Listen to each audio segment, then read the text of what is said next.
Well, you teed up the relevance of Dennis Rodman. We have him joining us on the show. He made his way to Singapore. There he is right now. Good to see you again, my friend. Dennis, can you hear me? I'm too tired. How you doing, guys? It's good. Do you have what does your hat say? What's my hat say? Oh, good. Now I can see it. Let's so you make have America great again. All right. You got it right there? You got it? I got it. Thank you. So you made your way to Singapore.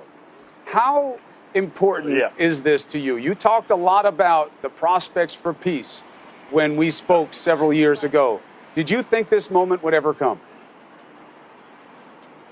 Well, in my heart and soul, when I first went to North Korea, I was very honored to even be selected to go there. And once I went to North Korea, I was didn't really understand what the old situation was as far as being over there. And when I first met Kim Jong-un, I was more like, I didn't know what to expect. You know, I didn't know who he was. I didn't know what he represented. I didn't know if he was someone important.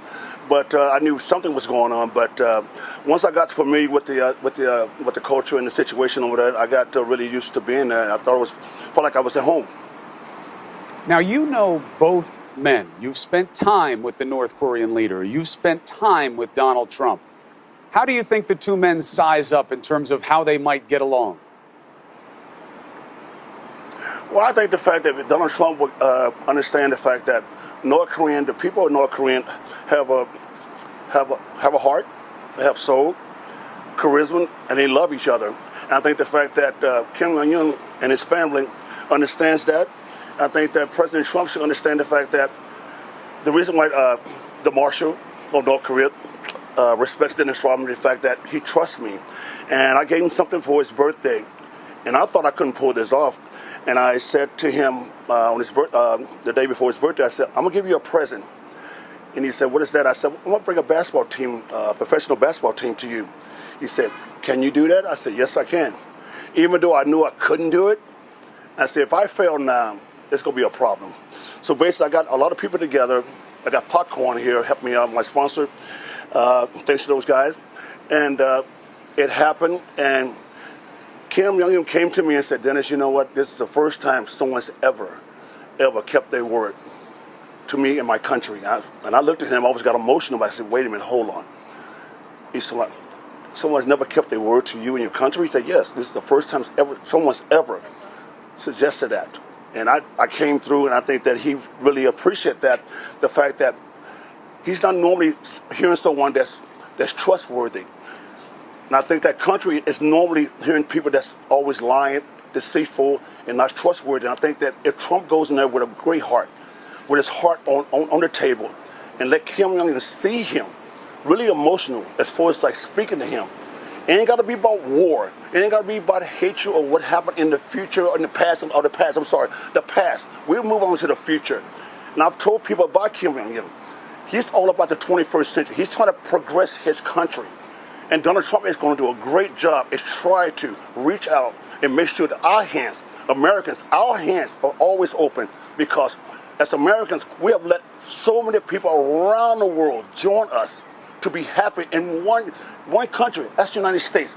And now we have really put ourselves on a line to reach out to North Korea. And they've been so gracious to me, my family, and the United States. So let's make this happen. If Trump could pull this off, more power to him. Dennis, did Kim reach out to you, or any of his people reach out to you? The president's people, anybody reach out to you for insight into the other side? Well, you know what? I've talked to those guys the last 5 years. Which guys? And I talked to Kim Jong-un and an administration over there 5 years ago. And he asked me 5 years ago, we sat down for lunch. And he sat down and asked me, hey, Dennis, I would like to ask you three things. If you go back to tell the President of the United States these three things, and I would be willing to talk to him. And this is a true story, and I got my people here that was there that heard the conversation. He said things like, if they can move the ships back from South Korea, I would do what I have to do to listen. If you can move certain things or do certain things, I will listen. My ears will be open. And I tried to do that to Obama. And Obama didn't even give me the time of day. I asked him, I said, I have something to say from North Korea. He just brushed me off. But that didn't deter me. I still kept going back. I kept going back. I showed my loyalty and my trustworthy to this country. And I said to everybody, I said, the door will open. I remember you saying it. I remember you saying it. Let me ask you something. Does Kim understand English, Dennis? No, it was amazing. It's amazing. It's amazing. When I said those things, when I said those damn things, when I went back home, I got so many death threats. I got so many death threats. I was sitting there protecting everything. And I believed in North Korea. And when I went home, I couldn't even go home. I couldn't even go home. I had to hide out for 30 days. I couldn't even go home. But I kept my head up high, brother.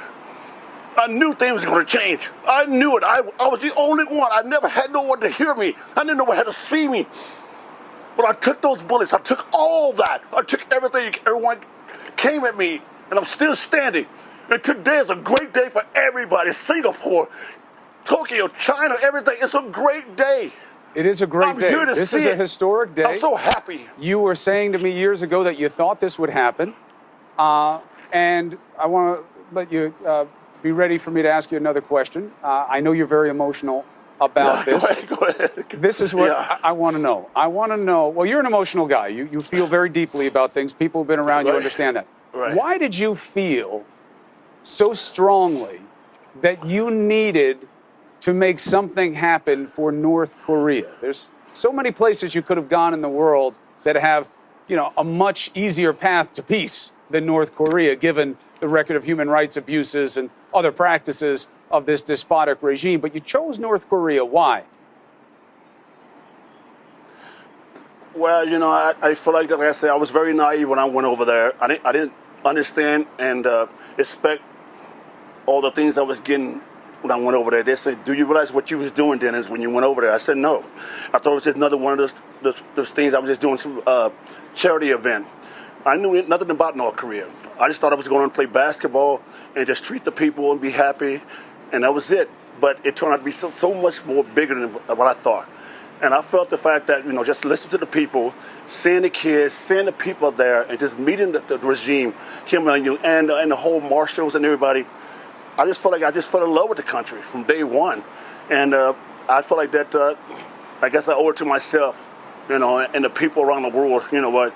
I'm not in here. I'm not in this for no money. I never started it for no money. This is not about Dennis about being the greatest person in the world to lead these two people together. It has nothing to do with that. I just wanted to see it get done so we all can live good together. Well, here's the first day. No more hatred.